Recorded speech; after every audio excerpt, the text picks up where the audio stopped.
ইনকিলাব মঞ্চের মুখপাত্র শরীফ ওসমান হাদির মরদেহ জাতীয় হৃদরোগ ইনস্টিটিউট হাসপাতালের হিমাগারে রাখা হয়েছে। হাসপাতাল এলাকা নিরাপত্তা বেষ্টনী দিয়ে তাকে ঢেকে রেখেছে আইনশৃঙ্খলা বাহিনী। আরও জানাতে যোগ দিচ্ছেন সহকর্মী আনোয়ার সাদাত নূর। আনোয়ার, হাদির মরদেহ আমরা জেনেছি আগে ঢাকা বিশ্ববিদ্যালয়ে নেওয়া হবে, তারপর জানাজার জন্য মানিক মিয়া এভিনিউতে নেওয়া হবে। তো কখন কয়টার দিকে ঢাকা বিশ্ববিদ্যালয়ে নেওয়া হবে এবং হৃদরোগ ইনস্টিটিউটের আশপাশের অবস্থা কেমন দেখছেন?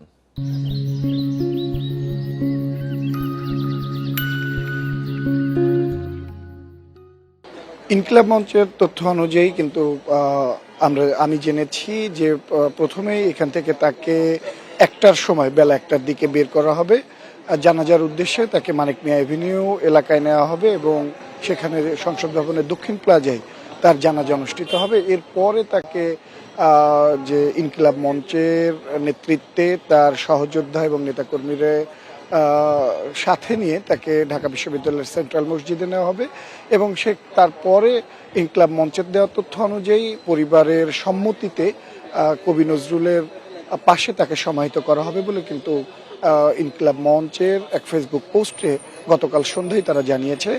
এর আগে গতকাল শুক্রবার সন্ধ্যা 5:48 দিকে বাংলাদেশ বিমানের একটি ফ্লাইটে করে হাদির মরদেহ সিঙ্গাপুর থেকে বাংলাদেশে নিয়ে আসা হয়। তারপরে সন্ধ্যা 7টার দিকেই কিন্তু হৃদরোগ ইনস্টিটিউটে নিয়ে আসা হয় হাদির মরদেহ এবং সেখানের হিমঘরে এখন পর্যন্ত রাখা রয়েছে। তবে এই হৃদরোগ ইনস্টিটিউটকে ঘিরে কিন্তু নিরাপত্তার একটি বলয় তৈরি করেছে বিভিন্ন আইন শৃঙ্খলা বাহিনীর সদস্যরা। এর মধ্যে পুলিশ এবং বিজিবির উপস্থিতি খেয়াল করা যাচ্ছে। তারা এখানে নিরাপত্তা নিশ্চিতের পাশাপাশি শৃঙ্খলা বজায় রাখতেও কিন্তু চেষ্টা করছেন।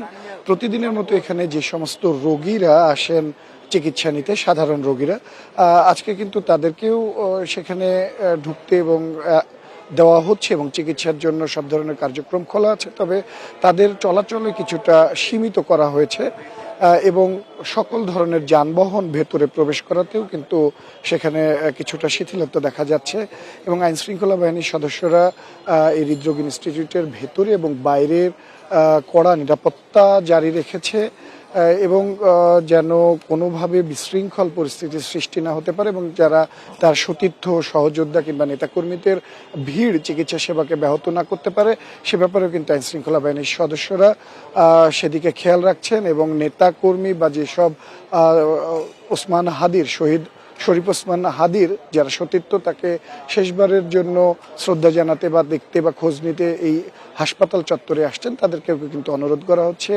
বাইরে শৃঙ্খলা বজায় রাখতে এবং যখন তাকে নেওয়া হবে সেই সময় যেন তাকে দেখার চেষ্টা বা সেই শৃঙ্খলা নিয়ম অনুযায়ী যেন বজায় রাখে সেই অনুরোধ কিন্তু আইন শৃঙ্খলা বাহিনীর তরফ থেকে বারবার করা হচ্ছে। যার ফলশ্রুতিতে কিন্তু হাসপাতালের ভেতরে কোনো ধরনের নেতাকর্মীদের ভিড় বা জামায়াত খেয়াল করা যায়নি। তবে গেটের বাইরে নেতাকর্মীদের কিছুটা জমায়েত রয়েছে, তারা অপেক্ষায় আছেন যে তাদের প্রিয় ভাইকে কখন বের করা হবে এবং সেখান থেকে জানাজার উদ্দেশ্যে নেওয়া হবে। সেই সময়টি আনুমানিকভাবে বেলা 1টার সময় বলে আমাদেরকে জানানো হয়েছে। ইনকিলাব মঞ্চের নেতাকর্মীদের সাথে কথা বলে কিন্তু এই তথ্য আমরা জেনেছি যে তাকে বেলা 1টার সময় এখান থেকে নেওয়া হবে দক্ষিণ প্লাজাতে মানিক মিয়া এভিনিউ, সেখানে তার জানাজা অনুষ্ঠিত হবে। এর পরে তাকে কাজী নজরুল ইসলামের পাশে সমাহিত করা হবে বলে ইনকিলাব মঞ্চের গতকালকে দেওয়া তথ্য অনুযায়ী এখন পর্যন্ত সর্বশেষ।